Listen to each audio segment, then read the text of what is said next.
Hello guys, Tom here, coming in with the 7th video in the series about, well, not tanks, surprisingly, it's about an LAV. An LAV 25, the American LAV on the US side on Hainan Resort. I pulled the clip here in the mid-game because there wasn't really much happening at the start of the round. It was just people were on Charlie and nothing was happening. I wanted to talk a bit about my loadout on the LAVs and what do I think about LAVs in general.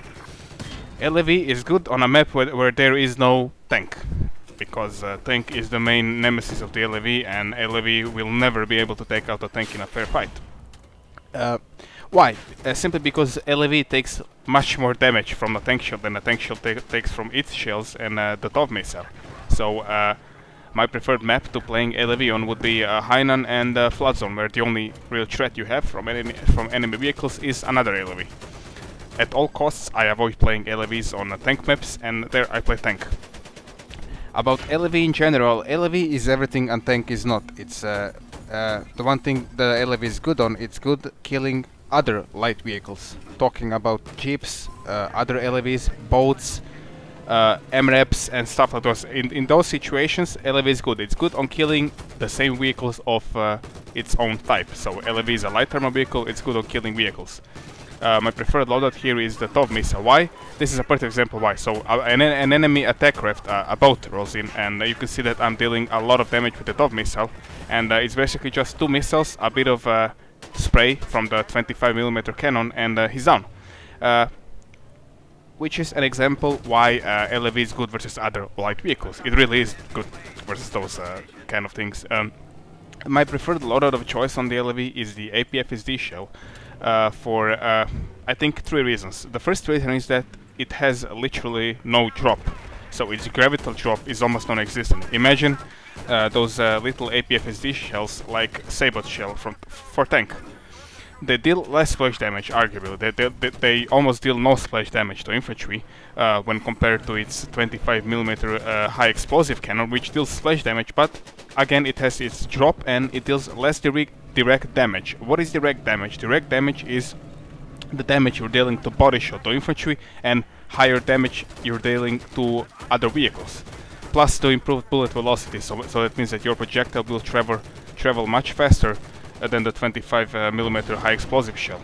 So APFSD shell deals 80 damage, as you heard me, to infantry on a body shot. That means you shoot an infantry guy with a body shot, and you can easily get kills as counter skill if somebody drops him in the next few seconds. So APFSD shell is the main shell I'm using on the LAV cannon. My secondary weapon of choice is I used to run with the LMG. It's just that I really don't encounter tons of infantry where I would really require an LMG to take like 5 guys out, and I kinda improved with the main gun of the LAV, where it came to the point I just dropped using LMG and went to the TOV missile instead. So why the TOV missile? Isn't that like only good for vehicles? Yes, actually it's great for vehicles, and it's great for light armored vehicles. It's gonna do low damage versus tank unless you hit him in the back or on the side. You only have 2 of those missiles, but TOV missile is great versus everything else. LAVs, boats, MREP, mobile artillery, everything that is considered light armored vehicle. And it's really versatile, you know, it's versatile because the maps where LAV is in, like Hainan, Flood Zone, and I don't even know what other maps you have LAVs on. There are other LAVs, there are boats, and there are clusterfuck situations with vehicles, and then you really need that TOV. And if you were running the LMG, you wouldn't have killed anything. Zuni rockets, I just don't like. The only loadout where I use Zuni rockets is on the AA, just for a reason that I can destroy buildings where people hide and kill them. That's the only reason I'm using Zuni on the AA. But on the LAV, it's just the thing only deals like 35 damage in 8 pods. So that's 8 rockets in a rocket pod. It deals like 30 damage to another LAV. So if that other LAV is dealing with you and he has a TOV missile and he hits you on the front, he will deal like 50 damage plus mobility hit. And over there you're pinking him with your fucking useless Zuni rockets, and he will easily take you out. In a 1v1 fight you will never win against an enemy LAV if he's running the TOV missile. So that's why TOV missile. And as my countermeasure, obviously APS, no introduction, everybody knows what it does. And thermal optics, just for the reason, because it's thermal optics. Also, I don't think it needs much introduction. You guys saw it in the past 6 videos I used. That's the only exclusively thing I use on the tank. I don't even, other optics don't even exist for me. So that's that. And thermal camo. Why thermal camo on LAV? Like I had a subscriber, a friend, telling me that he can agree with not having thermal on tank, but why not on LAV? For a reason that the TOV missile can still deal mobility hits to you, whether you have reactive or not. Anything that deals a lot of direct damage, like TOV missile and RPG, will still hit those mobility hits on you, which renders reactive armor really useless. It's such a useless passive upgrade that I don't even know that it exists. I loved it in BF3, back then it was much different, but now it's just not even worth for me to even look at it in the customization option. So thermal camo because it keeps me unspotted from the minimap. When they spot me, I get unspotted really fast, 3 seconds actually. And I'm gonna talk about thermal camo a bit in depth once I make a tutorial about it, and then you guys will understand what the fuck am I even talking about. What is thermal camo? Everybody uses reactive, right? Best upgrade. No, it's actually the worst in my opinion.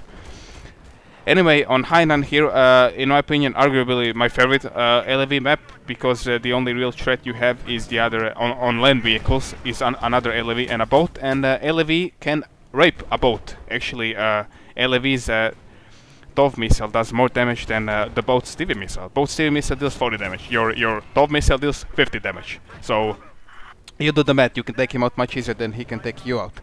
How you should play on Hainan is I'm sticking usually for Alpha, Bravo, Delta, and that's it. When I'm going to Delta, I'm usually using those the roads next to the ocean, so not the hotel road where I'm right now. I'm using the road next to the ocean. The reason why I'm here right now is because I'm trying to help this guy in my squad who is coming. As you see, an enemy boat is coming in, and as I hit him for 30 damage, and he's already hit 50 damage, and he's easily taken out. It's so easy to kill boats with the TOV missile.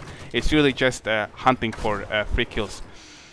So as I was saying, stick to Alpha, Bravo, and Delta, and that's for the US side. And for Chinese side, stick Delta, Echo, and in front of Charlie. Use, as I said, use the ocean side, because there, if you start to get pushed, you can easily go and pull back next to Delta and try to take out the boat if he's pushing you from Alpha. And that's about it. There isn't any special tactics you should use with the LAV. The only good tip I can give you on how to be decent in an LAV is to try to body shot infantry with your main gun, the APF edition. If you body shot them, that considers as an 80 damage hit, and they will die really fast. And as the round finishes, I think I went like 55 to 55, and I think I had one death, and the round was decent, and I hope you enjoyed. And there will be more LAV gameplays as we go on with time. This time it's just a short commentary on the loadout and what do I think about the loadout I'm using. Anyway, I hope you enjoyed, and check out, I published a trailer, a channel trailer, and I would really like if you guys would check that out and tell me what you think. Anyway, thank you for watching, and see you next time. Bye bye.